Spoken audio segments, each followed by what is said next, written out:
From the high desert and the great American Southwest, I bid you all good evening, good morning, good afternoon, wherever you may be in the world's prolific time zones, each and every one of them covered by this program, Coast to Coast AM. I'm Art Bell. It is my honor and privilege to be escorting you through the weekend. This being the second day of that effort.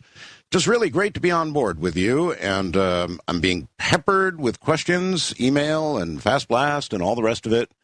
For example, Keith in San Anselmo, California. Art, are you and your wife in Pahrump temporarily till she has a baby? And are you both eventually returning to the Philippines? Well, who knows? I don't have the answer to that question yet. We own the condominium in Manila, and we are here until, I guess, my wife decides whether she wants to remain. As you know, it was not her first choice to come to the United States, and people ask, well, why did we? Well, that silly letter, that awful letter, going around, which has been going around actually the better part of a decade now, I think, that hate letter. Somebody wrote a hate letter, of all things, against Filipinos and sent it out in my name. Then it got published in newspapers there. And so it became a little dangerous, and that's more or less why we're here. Now, that won't go on forever. Or, on the other hand, it might. But as far as being here, I think we're here, you know, sort of semi-permanently. I mean, obviously, look, after the baby is born, we will take a trip back to the Philippines and show off the baby, you know, to her family. Nothing is forever. Boy, have I learned that in life. Nothing is forever. So right now we're here, and we'll be here until we're not. I guess that's the only way I can say it, but it looks like we're here. Let's look at the world news. Always fittingly depressing. Three legal immigrants, absolutely legal, in a cargo truck were detained at the Port of Miami Sunday on what was a routine inspection, which raised concerns for some reason. Police say the incident just might have stemmed in part from a language barrier. The port's cargo area was shut down Sunday as the Miami-Dade squad x-rayed the truck, scanned the whole thing for radioactive materials. Nothing unusual, but what was found at all. Two of Saddam Hussein's co-defendants, you may remember, were taken from their cells, told they were going to be hanged on the same day the former dictator was. Their lawyer said Sunday the two condemned men still are waiting as Iraqi officials try and decide how to avoid the kind of outcry that followed Saddam's hanging on December 30th. So they still live. A subway train derailed Sunday near downtown Washington, sending 20 people to the hospital, prompting the rescue of 60 from a tunnel.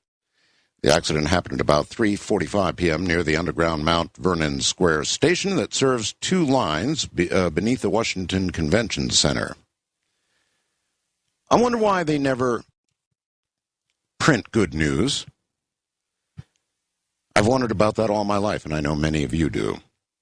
Democrats now running Congress will not give President Bush a blank check to wage war on Iraq, according to the House Speaker, Nancy Pelosi, suggesting they could, well, perhaps deny him the money. If he calls for additional troops, they may not supply the money. Yet Pelosi's second-in-command and a Senate leader on foreign affairs questioned the wisdom and legality of using the power of the purse to thwart the White House as Bush prepared to announce his revised war strategy this week. And I've heard that includes about 20,000 more troops. That certainly would require money. And, of course, that's the way they have squished other wars. You know, just stop the money. The death toll from a riot at a Salvadoran prison rose to 21 after authorities on Sunday reported yet an additional fatality. Prison Director Roberto Villanova said the maximum security prison, about 40 miles west of the capital, San Salvador, will be under a state of emergency for 15 days. Warsaw's new archbishop abruptly resigned Sunday over revelations that he cooperated with Poland's communist-era secret police, stunning worshippers by sadly yielding the archbishop's throne just minutes before he was to be formally installed, to cries of "No, no, and stay with us" in and outside St. John's Cathedral. A very despondent Stanislaw Wiglas read a letter to Pope Benedict in which he offered his resignation, quote, "after deeply reflecting and assessing my personal situation." A Western Pennsylvania man's trying to solve a mystery that recently landed in his mailbox. It was a letter mailed more than 50 years ago and addressed to Frederick Zane Yost. The letter with a 3-cent stamp. Any of you remember a 3-cent stamp? And postmarked October 26, 1954, was encased in a large Postal Service window envelope. There is a return address in nearby Richland Township, but no sender's name. Well, maybe somebody in the administration felt the need to open it. Las Vegas. For more than a decade, Microsoft Corporation Chairman Bill Gates and others in the tech industry have touted a vision of a connected lifestyle, one in which digital content can move across devices throughout the home and be taken on the go. It's been a slow march, but as Gates kicked off the International Consumer Electronics Show late Sunday, the industry has come farther than ever in delivering on that promise. Kind of like robots. They never quite got here the way they were promised. All right, we'll take a break and look at some of the, as Paul would say, the rest of the news. Coming up in the next hour, Lynn McTaggart, and she'll basically be talking about the Force. That's right, the Force. It's a little more complicated than that, but it's going to be a very, very, very, intent. It's going to be a very interesting interview. The remainder of this hour is going to be dedicated to open lines. So those of you who know the portal phone numbers are welcome to dial them now. If you have something of intense interest to this audience, and this audience does expect the unusual, then feel free to dial in. We'll be with you in just a moment. The Human Fertilization and Embryology Authority is expected to announce its decision next week regarding some very controversial work. A couple of British scientists who plan to mix human and animal cells in order to research cures for degenerative diseases. I'm not sure how good of an idea that is. However, the British scientists believe that their plan of creating a partly human and partly animal embryo, if halted, might hinder their work on potentially life-saving new treatments that could possibly benefit hundreds of patients. The hybrid embryos, if created, would be around 99.9% human and 0.1% animal in order to produce embryonic stem cells, the body's basic building blocks that can grow into all other types of cells. According to the Telegraph's UK edition, and I depend on them heavily for news that we don't get here, the new embryos would provide new hopes for patients suffering from diseases like Alzheimer's, Parkinson's, cystic fibrosis, motor neuron disease, and Huntington's, all terrible. Dr. Stephen Minger at King's College London and Dr. Lyle Armstrong at the North England Stem Cell Institute in Newcastle are the two lead researchers on this project. They've assured us all that the hybrid embryos would be destroyed within just 14 days, a time when they have not started developing much. According to Dr. Minger, informally, we have been told by the HFEA they are unlikely to grant permission for our application at present. We have no therapies to even alleviate the symptoms for conditions like Alzheimer's, spinal muscular dystrophy, and motor neuron disease. Never mind make an impact on disease progression. I just think it's not a good idea. Could there be forbidden sequences in the genome? Forbidden? Interesting word, right? Ones so harmful that they are not compatible with life? One group of researchers thinks so. Unlike most genome sequencing projects, which set out to search for genes that are conserved within and between species, their goal is to identify primes, DNA sequences, with chains of amino acids so dangerous to life they don't exist. It's like looking for a needle that's not actually in the haystack, said Greg Hempkin, professor of genetics at Boise State University in Idaho. He's leading this project. There must be some DNA or protein sequences that are not compatible with life, perhaps because they bind some essential cellular component, for example, and have therefore been selected out of circulation. There may be some that are lethal in some species, but not others. We're looking for those. But why?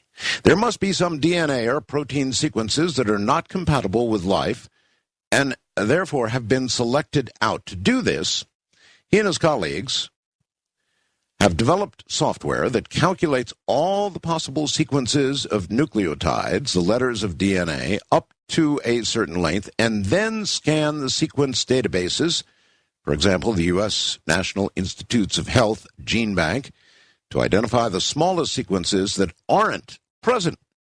Those that don't occur in one species but do in others are termed nullimers, while those that aren't found in any species are termed primes. That's really, really strange stuff, in my opinion. Very strange. And it sounds as though, and I could be wrong, but it sounds as though they're looking for something, well, they said it themselves, that would be incompatible with life. Now, why would you want to find that unless you were contemplating putting something together that would be harmful to life? Now, I could be way off base with that, and probably am. It just sounds that way in the story. Let's go west of the Rockies and say hello, Larry in Idaho. Hello, Larry in Idaho. For some reason, I'm not getting audio. They're going to have to turn it up on the other end there, or something. Hello, Larry in Idaho. Do you hear me, Larry? Going once. Yes. Going. Are you there, Larry? Yes, I am. You are. Where were you, buddy? Going to get my glasses so I could see what you said. So you could see what I said. Sir? All right, then read my lips. Okay. You get that? I'm just messing with you. What's up? Yeah. Two questions. Did you get a 360-degree picture of Manila? I did not. One of those pan pictures? Well, this was some weeks ago, and I sent it to the address of the Premier Radio. Oh, wrong. Send it again. Send it to, are you ready? About as ready as I can get. Okay, artbell@mindspring.com. Oh, that's on the computer. That's true. I don't have one.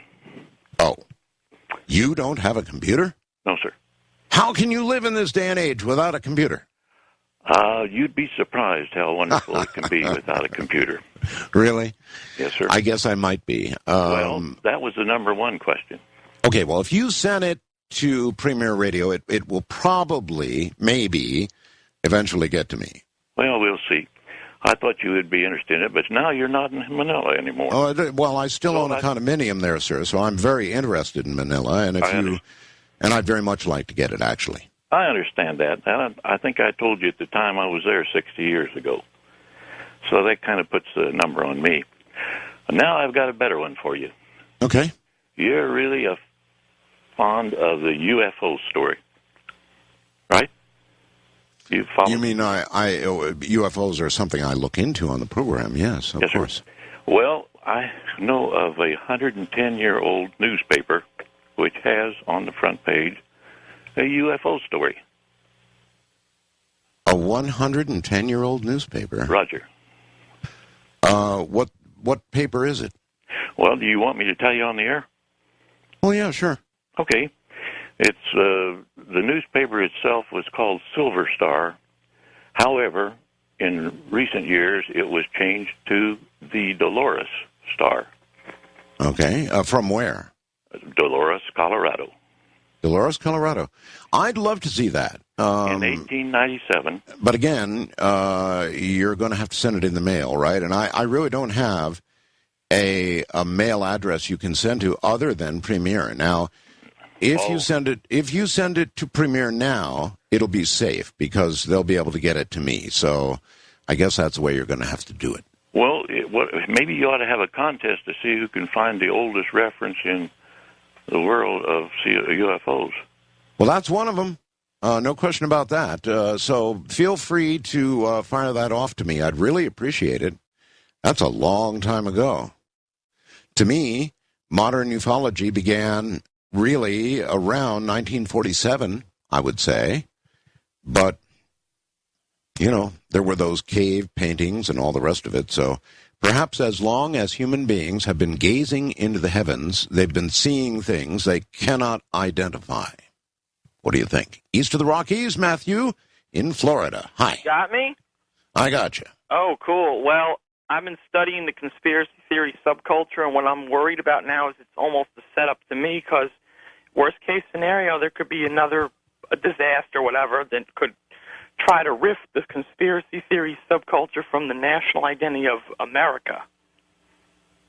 Well, what a tragedy that would be. Well, it would be because, you had a call last night about the whole September 11th thing, and I don't even want to take one side or the other now because it's getting so heated, if you understand. So, but it's almost like the reaction to it is itself a controlled phenomena to a disaster. The reaction to disaster is itself a controlled phenomena.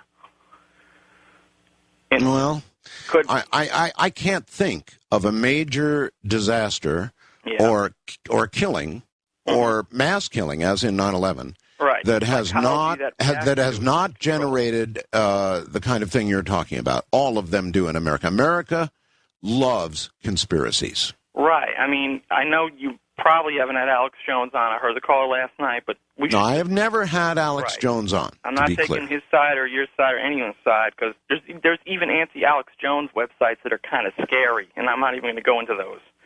But you should have Alex Jones on, Tex Mars, Whitley Strieber, David Icke, and... Well, I had Whitley on the other day. Right. You need to have a night where there's a round table about just the conspiracy subculture itself and the phenomena of the culture itself. Well, it is interesting. I'll give you that. You isolate it like that. I've got some crazy theories. The craziest theory is the most conservative American Indians believe that modern Homo sapiens evolved in the Western Hemisphere 250,000 years ago, I think. But you think that's the craziest? Well, there's crazier than that. Yeah, there is. We can go to old Earth creationism. There's even people who believe that the ruins on Mars are from pre-Adamic man. Yeah, I know. And there's people who think the Earth is still flat, too. Yeah, it's a very small amount of the population. And there's others that think the Earth is hollow. Well, there's a better chance of it being hollow than flat. You think? Well, there might be even underground caves, those stories. Not quite a hollow Earth, but a hive-like Earth. It's like the Earth's like a living thing. Now I'll tell you what. I'd go for that one first.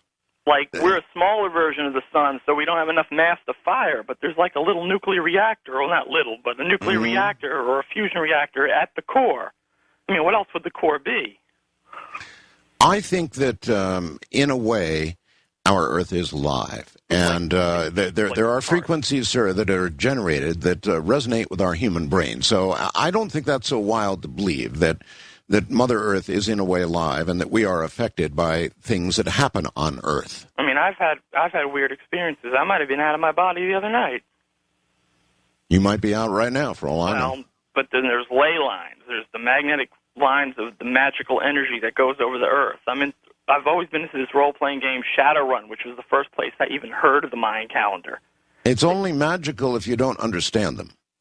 Well, there's a science. If you buy the Shadowrun game books, they scientifically talk about magic. It's another dimension. Some people have the gene to manipulate mana, which is the magical energy. That's what they use. They use the term mana. It's like it would be the system international measurement of magical energy. I thought it was bread. manna and bread kind of the same, or juice, or mojo.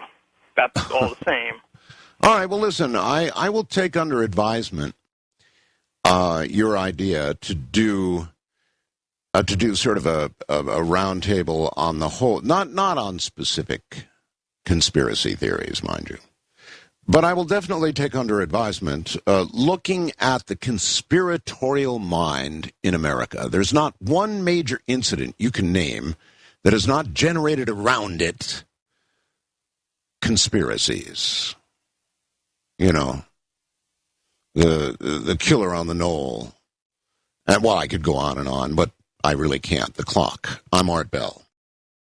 Thank goodness for Fast Blast. I mean, how cool is this? Breaking news, folks. From the Associated Press, space probes that visited Mars 30 years ago might have stumbled upon alien microbes on the red planet and inadvertently killed them. According to a scientist theorizing in a paper released Sunday, today, the problem was the Viking space probes of 1976 and 7 looking for the wrong kind of life and then not recognizing it, the researcher said in a paper presented at the meeting of the American Astronomical Society in Seattle. Yikes. This new report, based on a more expansive view of where life can take root, may have NASA looking for a different type of Martian life form when its next Mars spacecraft is launched later this year. Wow. Last month, scientists excitedly reported the new photographs of Mars showed geologic changes that certainly suggest water occasionally flows there. Even now, the most tantalizing sign that Mars is, in fact, hospitable to life. So, in other words, we may have found life and accidentally killed it. Back to open lines in a moment. By the way, I'm getting a lot of Fast Blasts asking, how's my wife doing? Erin's doing just fine. She's enjoying herself. I managed to get, God bless DirecTV, I managed to get a special world dish. Now, they can install that, and if you're from another country somewhere, you should know that. They're able to install a special satellite dish, and it picks up all the Philippine networks. So she gets at least 6 or 7 Philippine TV stations, the one she would normally watch, which is amazing to me, absolutely amazing. What a world we live in. And moreover, earlier in the day today, she found Philippine radio. It also comes along, I guess, with the Philippine package, and we were able to listen to 101.9, which was indeed our favorite radio station in Manila. All of that coming right from the sky. Simply, absolutely amazing to me. Simply amazing. Let's go to the international line. Chris in Alberta, Canada. Hi. Yeah, hey, Art. I had a question about the Area 51 caller about, 4 or 5 years ago, a long time ago. And Yes. if that radio transmission was, in fact, canceled by government intercept, was that verified, or do you know anything about that? I know a whole lot about it. Now, you're referring really to two different things. During the call from that Area 51 caller, we lost our satellite link, is what happened. Right. And what actually began happening, the satellite actually, in space, began to tumble. And, of course, when it tumbles, you lose the antennas are spot beams, and you lose that immediately. You lose sync, and you lose signal, and it's gone. So that's, if you want to call it a coincidence that occurred during that wild call, I'll never forget it, but that's what happened. Yeah, I had a request. Maybe you could go ahead and do that special request line maybe one of these weekends here again. That possibility? You mean an Area 51 line? The Spill the Beans line, maybe sometime. Yeah, I could do that. Yeah, because that guy sounded pretty genuine. It'd be pretty hard to kind of put on something the way that he ended up doing that. So I know. All right, sure. I will consider doing an Area 51 Spill the Beans line. No problem. The problem is getting people who are willing to call up and do exactly that, spill beans. Believe me, if you work at Area 51, you virtually sign away your soul. And they're not kidding. So getting somebody to call up who's worked at Area 51 and really tell what's going on is no small matter. Let's go to Robert in California. You have achieved the air. Hi, Robert. How you doing, Art? Just fine. Yeah, two quick questions for you. The first, do you watch anime at all?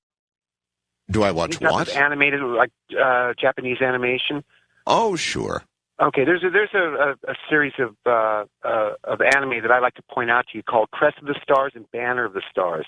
And it kind of goes in line with genetic manipulation in respect that eventually, in order to travel deep space, we're going to have to change ourselves. I don't think in our physical state, the way with the technology we have now, number one, we wouldn't live long enough, and number two, I don't think we could physically deal with the anti-gravity, not having any gravity. No, you're exactly right. Human beings are not designed for interstellar space travel at all. We simply couldn't do it. But what's interesting about this series is they claim that they were manipulated from the original Earth people. This is fast forward maybe 8, 9, 10,000 years down the line, where you have several different factions. These people, they're called the Ob, the genetically manipulated people. But you can actually become an Ob because they're like a state. And then you've got the Empire Mankind. And then you've got all the little independents, and the two of them are trying to gobble up control of all these different factions. But all right, where do you see this, sir? I actually caught it on G4 network when they used to be called Tech TV. But you can go out and rent them from any reputable video store. They should have them. All right, I will look into it. It's clear that the human race is not designed for that kind of travel. Our muscles would atrophy. I believe when astronauts go up and spend, what do they spend these days, 3 months or more on the International Space Station, everything begins to atrophy.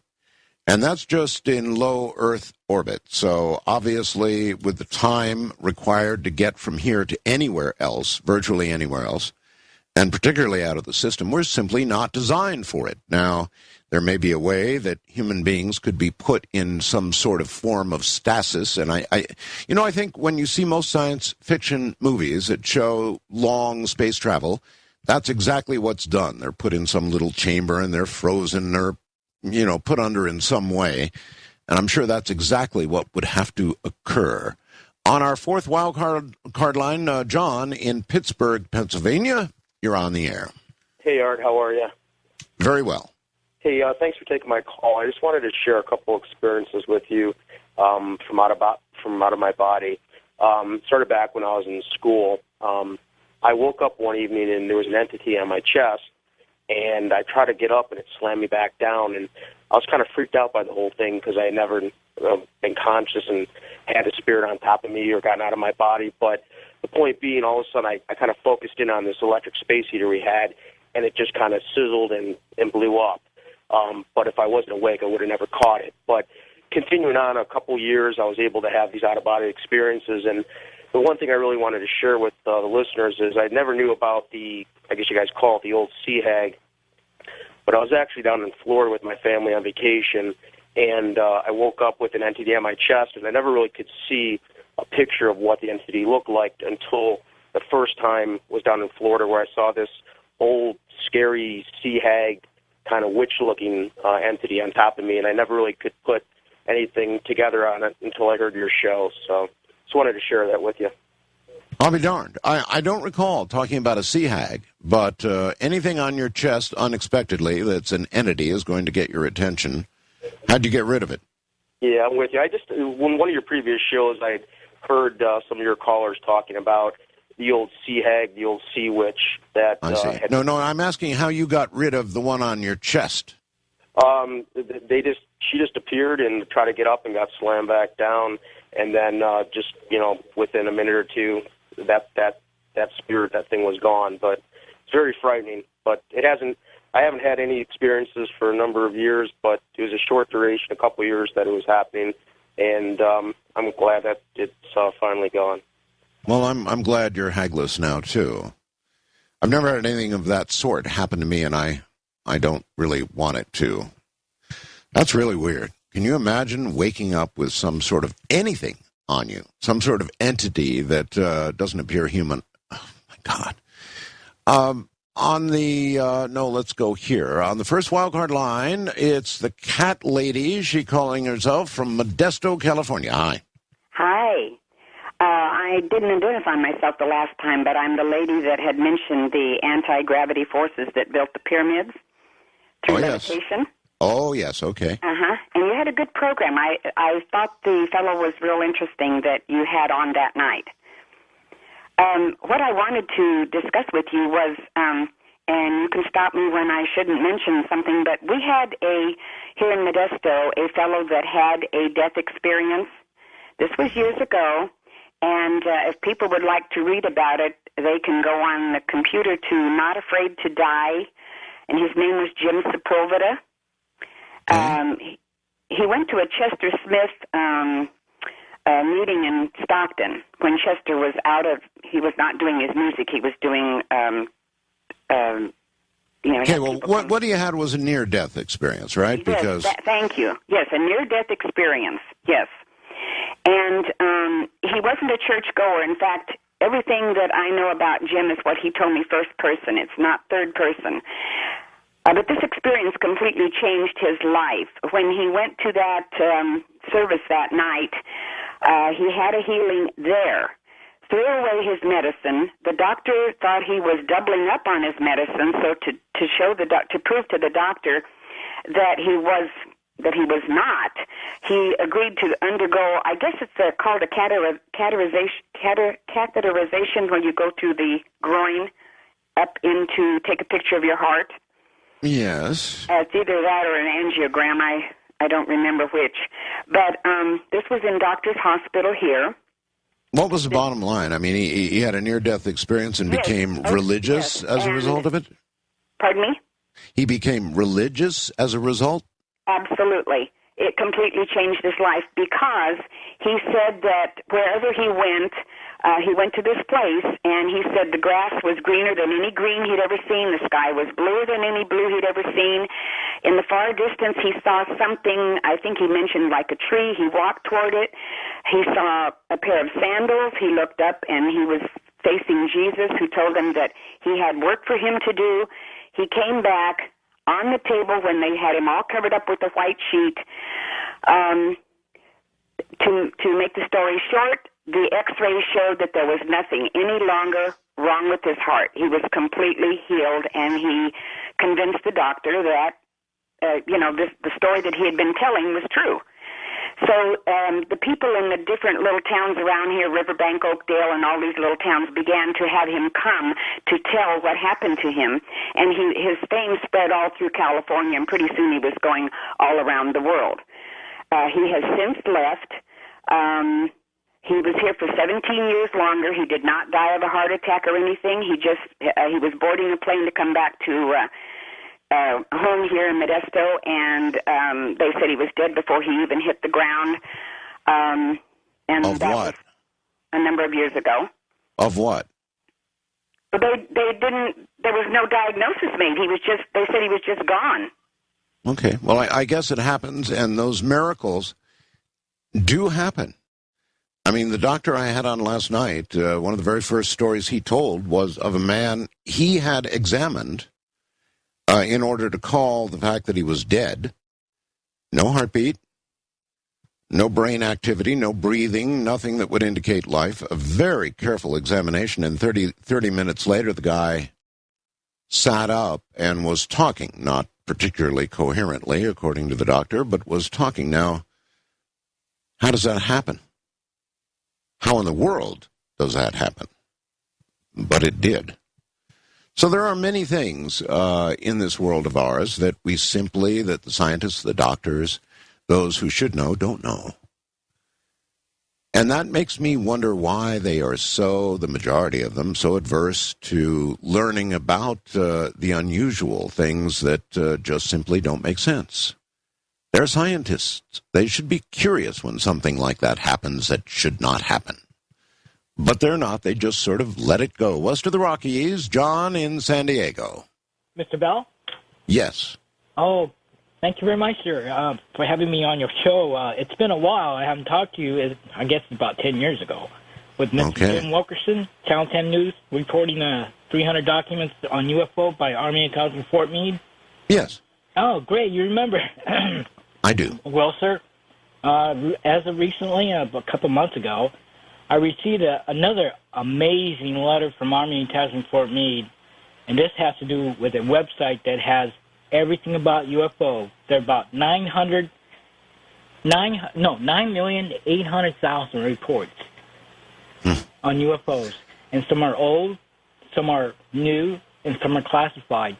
And the old ones date back to the 40s and the 50s. All right, John. Well, here's what I would say. I would say sit down, fire the address off to me. And for the rest of you, anybody who would like to send me email, you're welcome to. I am Art Bell at mindspring.com. That's the main address.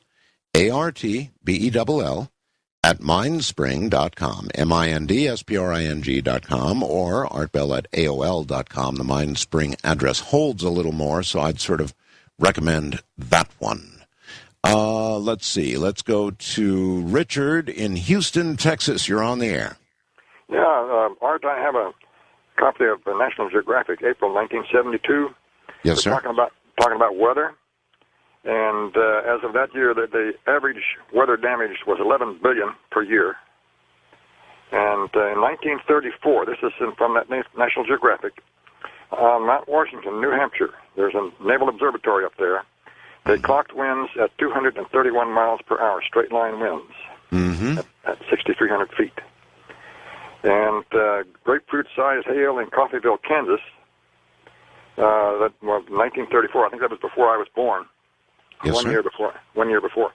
And the most rainfall in 1 year was in India in 1860. They had 1,042 inches in 1 year. It's a lot of rain. So this strange weather phenomenon is not new. There may be more of it now, but it's been strange weather for hundreds of years.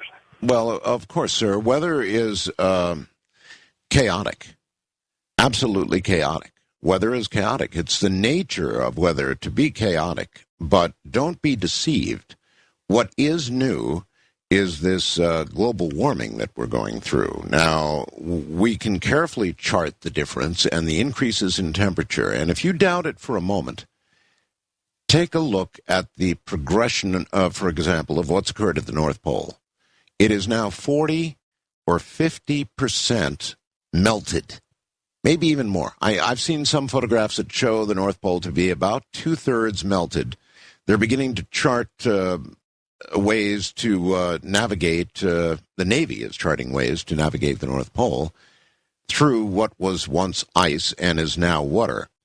And that is progressing at such a fast clip that a lot of us believe the switch has been thrown. And by that I mean the progression of the melting is becoming faster and faster and faster and faster. The more it melts, the more it melts. And the reason for that is that normally ice would reflect sunlight.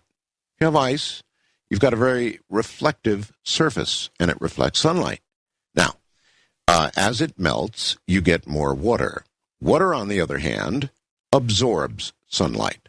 So it's kind of a self-propelling process. The more melting you get, and in the next very few years, there's going to be no ice at all at the North Pole. Already, polar bears are beginning to drown. They depend on floating ice to live.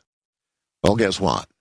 There's no more, or there's very little, not enough floating ice to support the polar bears, so they're dying left and right at the North Pole. The sheets of ice that are on land on the South Pole, Antarctica, they're beginning to become unstable, and should they go into the water? Here I am. Yes, indeed. Lynn McTaggart's coming up in a moment. First, a quick note. I get all of these questions on Fast Blast. Everybody wants to know about our cats. Well, our cats will be here in about a week. They're actually going to make their way through Europe They go all the way around. They're going to go to Europe, and then they'll fly here. And so our two cats, Abydos, Yeti, and our Philippine adoptee, Dolly, will all fly here, I might add, at a cost about, it costs double, if not almost triple, to fly cats from point A to point B. Yes, it's all the way across the world, other side of the world, but it really is extremely expensive. So anyway, they fly in about a week. Now, Lynn McTaggart began work on The Field 4 years ago. It was a personal quest. Her research took her to several areas around the globe, meeting with top frontier scientists in Russia, Germany, France, England, South America, Central America, and the USA. During these meetings, she saw what these scientists were working on, and it seemed to overthrow the current laws of biology, chemistry, and physics. Their theories and experiments also compounded into a new science, a new view of the world, if you will. For several years, she immersed herself in quantum physics and pored through hundreds of scientific papers to decode what was often simply impossible to do. In many cases, she had to pester the scientists to explain aspects of physics in order to check facts and interpretations.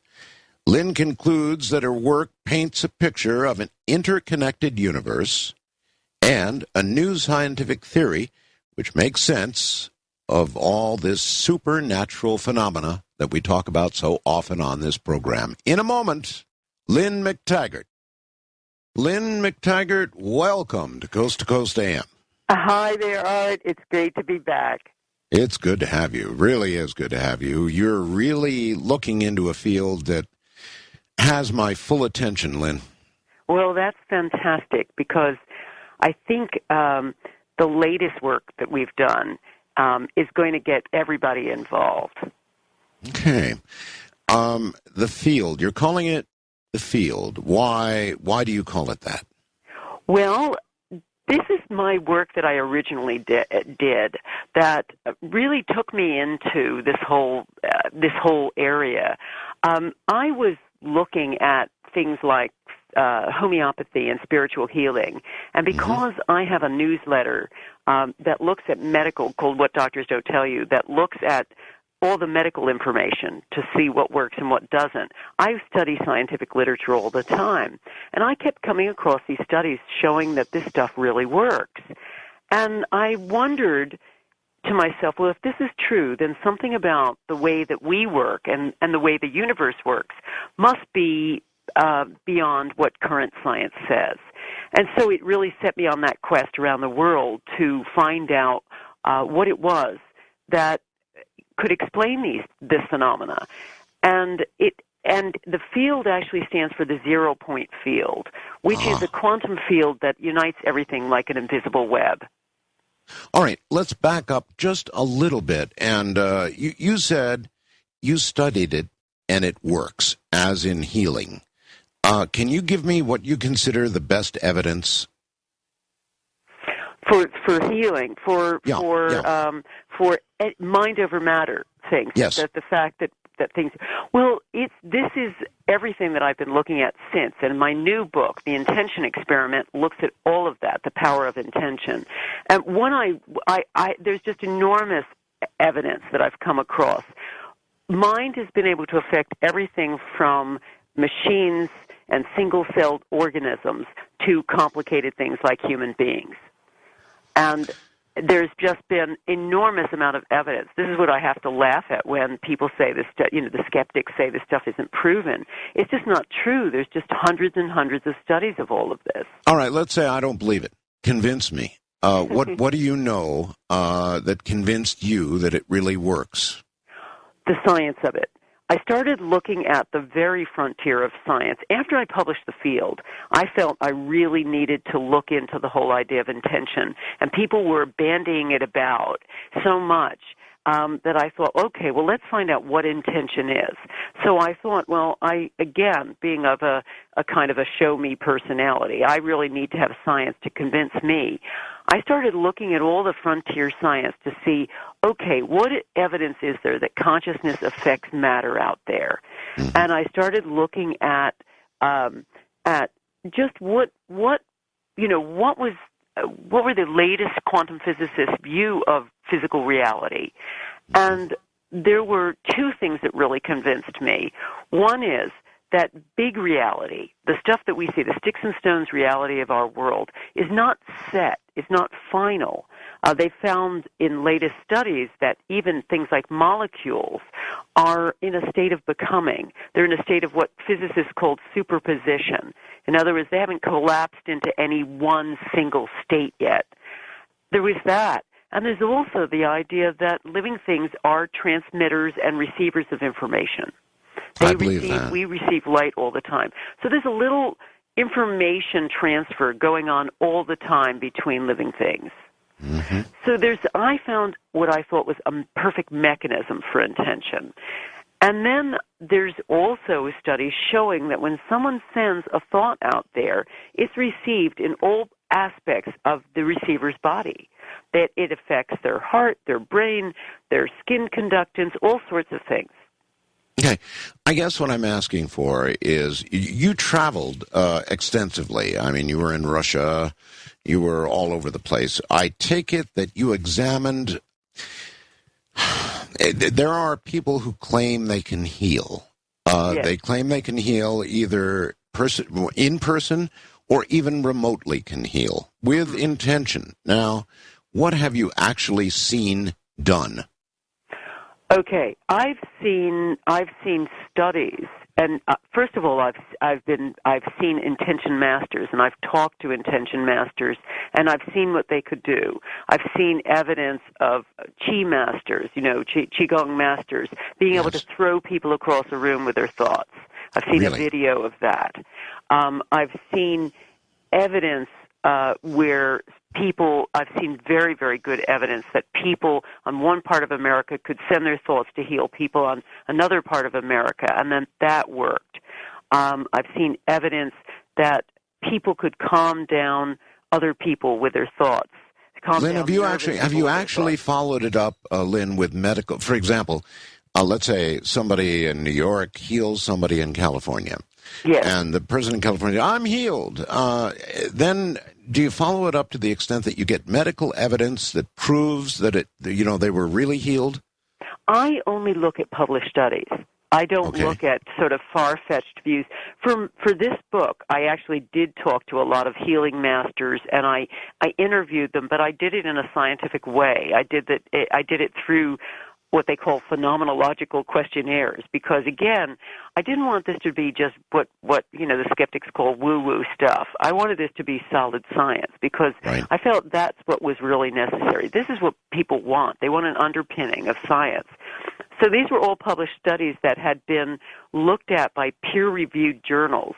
And so it means that a group of people skeptically look at all this data and have to look at the medical evidence, have to look at all the evidence. So it's all there. It's all been demonstrated, or it wouldn't have been published. All right. Is there any sort of percentage you can give me, or numbers that you can give me that would back this up? In other words, what? Well, you've looked at studies that proved what? Proved that somebody could heal 60% of the time, 70% of the time, 10% of the time? In other words... Okay, well, this is a really interesting question, Art, because I was actually wondering, are there times when people can, heal and sometimes when they're not very effective? And there are actually studies showing that certain people, when people aren't well in every way, when a healer isn't well in every way, if he's not, if he isn't, healthy physically and also in a positive frame of mind, his healing doesn't work very well. Now, that was another interesting study. But in terms of percentages, I think it really depends on the intention master. To say, there are some studies showing that prayer works, and I have problems with some of the big prayer studies that have been out now. There's some real problems with the way they've been set up. I've been hearing that. Some studies show. Sorry. I've been hearing that there are, a few problems with some of the stuff that's been supposedly solid science. It hasn't. I mean, these kinds of studies need as careful examination as anything, and a lot of them weren't set up in a very scientific way at all. I mean, to give you one idea, they didn't give the people who were praying didn't even receive anything beyond the first name of the people they were praying for. Now, that's pretty basic. You're not even sure who this is being targeted to. Right. So there's things like that. There are big problems and big holes in all the prayer studies that I looked at. But in terms of effectiveness, I think the real important thing is that you'd say that intention works at a significant amount of time in all of these studies. So that's got to be beyond 50%. So 60%, 70%. Some of the studies show 80%. Wow. And some of the studies show that intention is probably the greatest drug developed in the world. That I think that for some of the more conservative studies of mind affecting machine, for instance, if you look at the effect size of that, it is about 10 times as good as the effectiveness of something like aspirin. And aspirin has been considered one of the greatest drugs of all time. That's true. But Lynn, doctors know, they don't talk about it much, but they know that the placebo effect is gigantic. I forget what the percentages are, but if somebody you believe is a good physician hands you a sugar pill and tells you it will fix whatever you said was wrong with you, a very disturbingly high percentage of the time, it cures you. Absolutely. And in fact, some of the latest studies I've found have shown that doctors know this, and they will, in many cases, prescribe a drug that is not going to really do something. It only has a tiny bit of active substance in there, just so they can convince themselves it's got something in there. But they're counting on the power of the mind to heal. And I mean, the placebo effect is the greatest drug that we've got. The power of the mind works. I mean, there's an amazing couple of studies. One really incredible one where they did operations for arthritis, and they did regular operations on some of the people, and other people got a sham operation. In other words, they just opened up their knee and then closed it. Wow. And they found a year or so later that both groups claimed to be healed. The people that had nothing done got better. Other example of this, an example in Canada where they gave people with Parkinson's what they thought was dopamine, and it was just a sugar pill. And their brains started developing and producing dopamine. And That's you know, amazing. In Parkinson's, this is the stuff that's lacking in the patients. So it's just the thought of it that works, as well as any kind of active substance. Okay, so when we get, for example, to a healer, somebody in California, and I'm going to get on the phone with them and tell them what's wrong, and they're going to send me vibrations to heal me. The big question is that person in California actually doing something for me, or is it me on the phone understanding that this is being sent to me, sending my own brain in motion to heal myself? I think it's both. I think one of the things I was looking at for intention was, again, what happens in the receiver, what happens in the transmitter. Mm-hmm. And there is a subtle dance that's going on all the time. And that it's like a reorganization that's happening from the transmitter, and the belief of the receiver is also helping too. It's what they call in physics greater coherence. What some of the scientists I've talked to have believe is going on when somebody is ill is basically their frequencies are scrambled up, and that living beings have the greatest kind of quantum organization found on the planet. It's called coherence. It means that all of the waves in their it means that energy waves are operating in tandem, almost like an orchestra, where you've got individual players, but they're all contributing to this beautiful collective sound. And the view is that somebody who's ill is a little bit disorganized. In other words, that they're not quite so coherent. So the coherence of the healer is helping to restore that balance in the recipient. But the belief also has an effect as well in restoring coherence. So as I say, it's a kind of, there is information being generated, picked up and sent all the time. There's an antenna receivers going on all the time, information transfer between living things all the time at every moment. Every time we notice something, in a sense, we're sending an intention. Mm-hmm. That makes sense to me. The central point of your book is that consciousness affects matter, correct? Yes.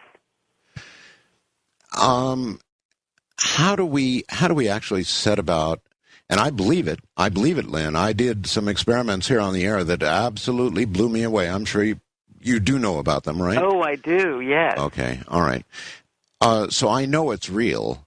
I just don't understand it. And I'm worried that lack of understanding, particularly when you're, trying to manage millions of people out there toward one idea, could backfire, and I might not do the right thing. But I understand the power of directed consciousness. It's astounding. Yes, absolutely. Well, it's a new paradigm. It's a new understanding, and as I say, what's being discovered right out there in physics, right out there on the frontiers, offers a paradigm where this works. The only reason that we think this is really strange is because we have this bizarre and old-fashioned view of the world that all of us are separate, and that we are all separate, and that the human body and all sorts of things out there are a finalized assemblage, that they can't be changed. You have looked carefully at what's going on at Princeton, right? I hope. I've looked carefully, yes, what's been going on all over the world. I mean, in terms of science. I mean, the Princeton people were fascinating because they set up, that's the PAIR group, the Princeton Engineering Anomalies Research Group. They set up this very scholarly program to measure whether or not consciousness could affect random event generators, which are a 21st century equivalent of a toss of a coin. And they are things that produce heads or tails pretty much 50% of the time when left to run on their own devices.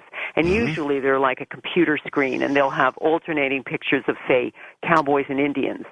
And the PAIR people asked all their volunteers, and there were, thousands of them, to sit in front of these computers and to send their intentions to create more cowboys and Indians than on the screen, then to do the reverse, and then to try not to have an effect at all. And over hundreds and thousands of studies, they discovered that in a significant portion of the time, they could that they would be affecting these machines out of their random course. There's no question about it. There's no question. Well, of course, there are skeptics who attack it, but the evidence compounds over these hundreds of thousands of studies is very persuasive to say that there are effects. And I agree with you. It's a new but not well understood power. Now, maybe you've come further down the road in understanding this power. We're approaching we've got so much to talk about. We're approaching a break, Lynn, so hold tight for a moment. This is exactly what I was hoping we'd be talking about tonight, and so it is. What we're talking about is real. It's not subjective. It's absolutely real. There are a few things in this world that I absolutely believe in, but intention and the power to control, you bet I do. I'm Art Bell. I'm sure that one day science is going to understand and explain to us exactly what it is we're talking about tonight, why it works, how how this information is transmitted from those with intention to the one who would be healed. Or, in a moment and after the break, I will explain how you can have intent even, for example, cure yourself. We'll be right back. Well, okay, here we go. Lynn, I'm going to tell you something I do personally that one of my guests some years ago told me about, and I've tried it, and it works. Here it is, and you can tell me what I'm doing. Okay. The person told me, lie in bed, close your eyes, and try and picture a white light, and then bring it down and just wash it over your body as you're lying in bed with your eyes closed. Mm-hmm. And it works. Now, I don't know what it does, Lynn. Maybe it's the placebo effect. I have no idea, but it's my own intention, believing that if I bring down and wash my body in this white light, it will have a beneficial effect, and it seems to work. Now, what is that? What it is I wanted to try to extrapolate from all of these different sources, both science and the master intenders, a program that people could use in their lives. Also, for us to create for an experiment, and I'll get to that in a moment because my book is actually an experiment as well as a book. But the point was I wanted to get all these ideas. Well, what do they all do in common? What makes you a better intender? And one of the things that they all do is a thing I call powering up, which is they get their mind into a meditative state of some sort. And they use all kinds of different ways. Some healers do some things. People use rosary beads. They use mantras. They use anything like that to still the mind. And so for you, the white light was just a way it created a meditative state. And I think that's one of the first things that you need to do to get into a place where you can use your thoughts to maximum effect. Okay. Well, that's all it is then. And everybody, or most everybody, can do it, right? Most everybody can do it. But there are times, there are places. I mean, this is the other thing I was looking at. What other conditions help? And I found that even our relation to the planets, even certain geomagnetic times help. Using certain places again and again. There's been some evidence that the more you do intention in one place, the more it works. Stilling the mind is a really important thing, but also making your intention as specific as possible. Mm-hmm. Focusing on compassion. But a really interesting thing that I found, Art, was, everybody talks about calming down, and that the really important thing is to settle into what people call an alpha state, where your brain slows down. Right. And that was not what I found. One of the things I wanted to look at was what happens with people like monks. Buddhist monks are the biggest they're master intenders. They're able to take their minds and bring their metabolism down by up to about 60%. And that should be impossible. Or they have been known to bring their temperature up by about 20 degrees. My God. There have been studies showing that when they wrap around freezing cold blankets around monks who are clad only in, like little loincloths, they've been able to steam dry those sheets with their thoughts. So I figured, well, these guys know what they're doing. So what happens with them? There have been some really interesting brain studies of these guys showing that when they are in a state of intention, their brains aren't slowing down. They are speeding up to what's called a gamma state, which is a state of utter peak attention. It's about the fastest brain, it's the fastest brain waves the human body has. So these are people in an absolute peak state of attention. So for ordinary folks like you and me, it's important for us to still the mind, to calm down. But eventually we want to get to a state of peak attention to really, really make these intentions count. Okay, I had not heard that before. You always hear quiet the mind, go into a meditative state. But you're saying the real masters of this, while they do that, they then go into another state where their mind is extremely active on intent. Absolutely. I mean, interesting studies of psychics. You know, the famous psychic and remote viewer Ingo Swann. Yes. He was studied as well while he was in the process of remote viewing. His brain was not in an alpha state of slowed down. That's when your brainwaves are like light meditation or light dreaming. His brain's waves were up there in gamma as well. So he had moved into a state of peak attention.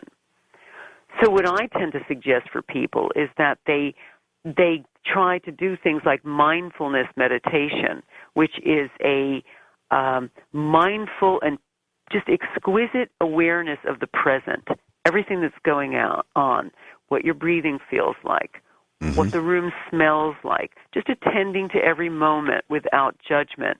And that helps you develop this state of peak attention. Okay. You've looked at the studies of these people, or have you actually yourself ever studied these people, gone to these people? Both. I conducted my own questionnaire with a lot of master intenders, and I also looked at hundreds and hundreds of studies all over the place in all kinds of areas to see what the science said and what the science said about people like this. Because now, I mean, monks are the favorites of the neuroscience lab. All sorts of places all around America and, in fact, the world are studying monks to see what this says about the human mind. And they found the studies that I'm talking about were done by Harvard's Herbert Benson, where he went out to Tibet and places like that and wired up monks to see what was going on in a body that could steam dry sheets and turn into the equivalent of a human furnace. Yes. And then there have been other studies where at the University of Wisconsin, where the Dalai Lama has flown in a bunch of his chief and experienced monks, and they've wired them up with EEG machines, studying their brainwaves to see what happens. And those are the studies that showed they go into a gamma state. And it even surprised the researchers because they also thought the brain slows down during meditation. Well, for these intention masters, it doesn't. It speeds up. Okay. All right. So we can measure the fact that the brains are going into this gamma state. We can measure that something unusual is happening with their brains. We can even verify that it really works. But we don't, I think, we do not understand how it works, do we? How what works? How intention works? How something is. I depend on science. I'm a ham radio operator. I understand how a radio signal gets from point A to point B, but I don't understand how intention gets from point A to point B. And I don't think science yet understands that. It's probably in the quantum world somewhere, but we don't really know yet, do we? Well, we do, Art, and that's what I've covered in my book. First of all, there's been some really interesting evidence done by Gary Schwartz.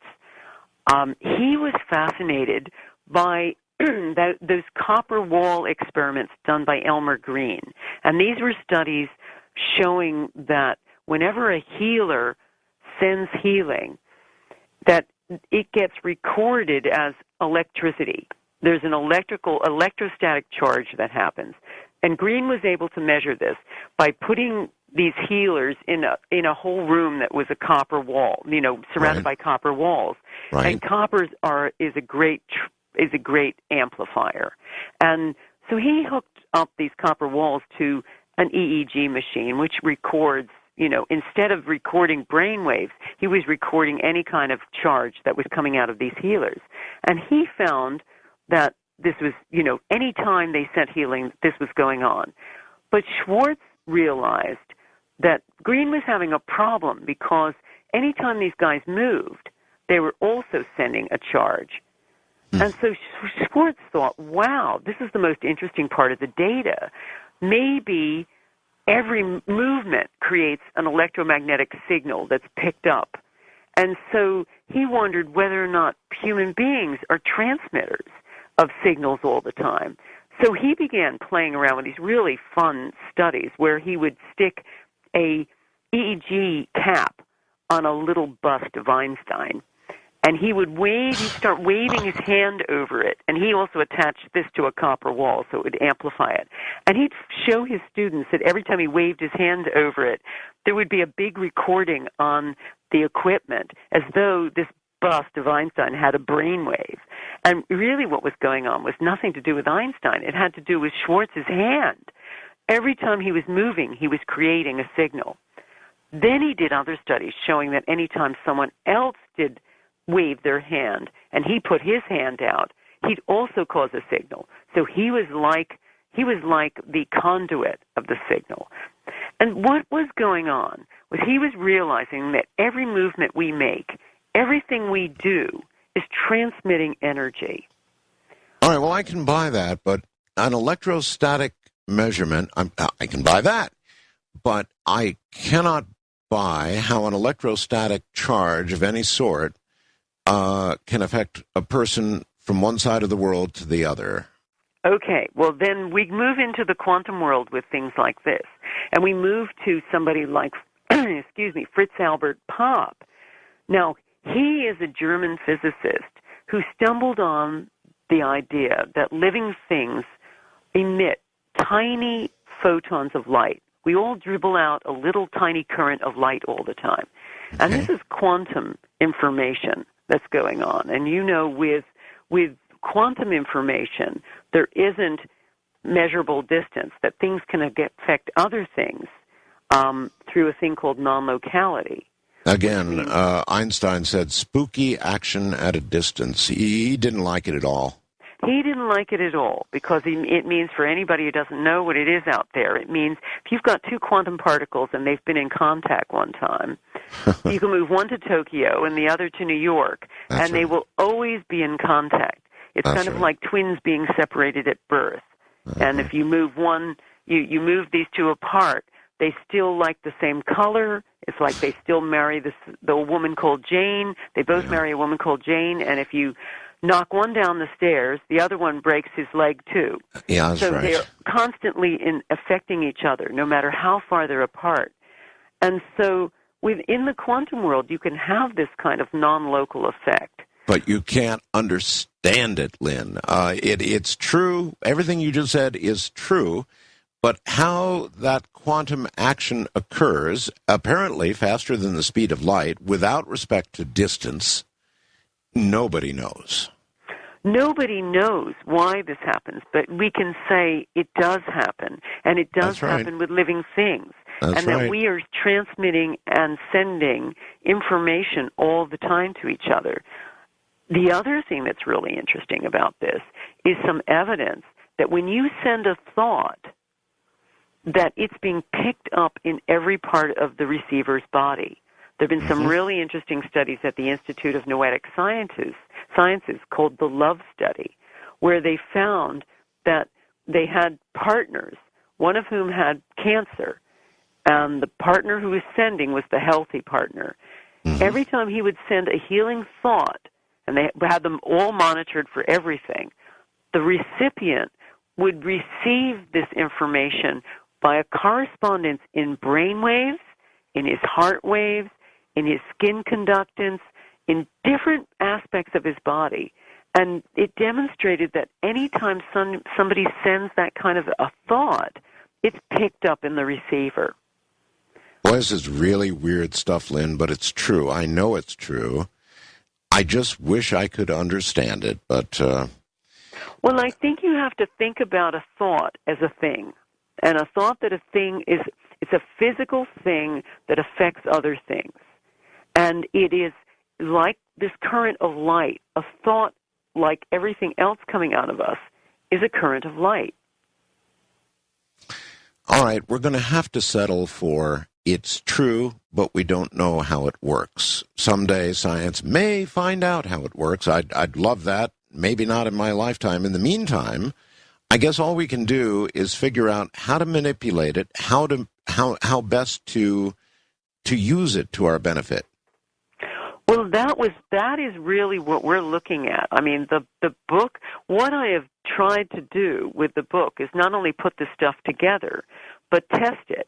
And that's the real purpose of the book is a global laboratory. I'm working with a number of scientists, and we're going to push the boat out and try to find out by using our readers and getting involved in sending out thoughts at the same time. So we're creating a giant group of intenders to see what happens when we all send the same thought at the same time. God bless you. Good idea. Gary in Irvine, California, I get these little computer messages, asks a question that I also want an answer to, and it's simply this. Please ask Lynn if there are evil intention masters. Now, if this is a real power, like most powers, I would imagine that it could be used for good, healing, or evil. Oh, absolutely. I mean, I've got a whole chapter about negative intention because that's the first thing anyone asks is, okay, what's more powerful, a positive thought or a negative thought? And how do I protect myself? Mm-hmm. And yes, there are loads of studies about this they've done it with things like bacteria and viruses. Mm-hmm. Because when you think about it, oftentimes when you're trying to send visualization, let's say if you've got cancer, you're sending out a negative thought. All those visualizations that Carl Simonton did with his patients really basically said, think of your body as Pac-Man and imagine you're gobbling up your cancer cells. That's right. Well, that's a negative intention. It's trying to kill something. And that's what that's what that kind of visualization is all the time. You kill your cancer in order to live. And yes, there's been lots of studies of Qigong masters and things showing that they can turn on positive intention and negative intention. And that the negative intention is pretty powerful. Okay, but you sort of did it's negative but it's positive kind of thing, like I'm going to shrink and kill my cancer cells. Let's really get off into the negative territory. Let's talk about, for example, a witch. Now, there are women who claim that they can actually physically cause damage to a person. So instead of eating up the cancer cells, which is a sort of a negative thing, suppose somebody claims they can not only create but cause cancer to spread in a person. Let's really get negative here. Well, there's lots of evidence to show, as I say, with a lot of studies, that sending a negative thought is as powerful as sending a positive thought. And there's certainly been studies where they've measured with Qigong masters.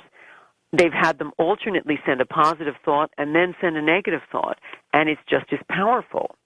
So, and there's that whole folklore about voodoo, showing that, lots of times pointing the bone at somebody. There have been certainly documented cases where people die from that. So I think that there's something in this. Here. Studies I'm really that have been glad. done on voodoo have only been the studies I've seen have only tried positive voodoo. Right. I'm really glad to hear you say that, because a lot of the woo-woo people say, "Oh, you can't do anything negative with this. It's only the universe only allows positive things to happen." And I just never bought that then, and I don't buy it now. So I think you're right. No, it's absolutely true that negative thoughts have power. There have been plenty of studies, they're in my book, about how negative thoughts can affect things just as much as positive thoughts. And certainly they found that in one study, it was hard for people to block it. Hold it right there, Lynn. We have to pause here at the clock. I'm Art Bell. Get ready, folks, because here it comes. Intention. Now, what we're talking about here may not be all that new. It may be something that those of faith, those of religious persuasion, have always known. They know prayer works. I think we all know, well, not all of us. But I think most people know that prayer works. Now, I've got a very sensitive question for Lynn McTaggart when we come back, and that is, what do the studies, and that's what she's looked at, say about religiously based prayer for a person's well-being or health or whatever you might pray for versus raw, non-religious intention, raw, focused, non-religious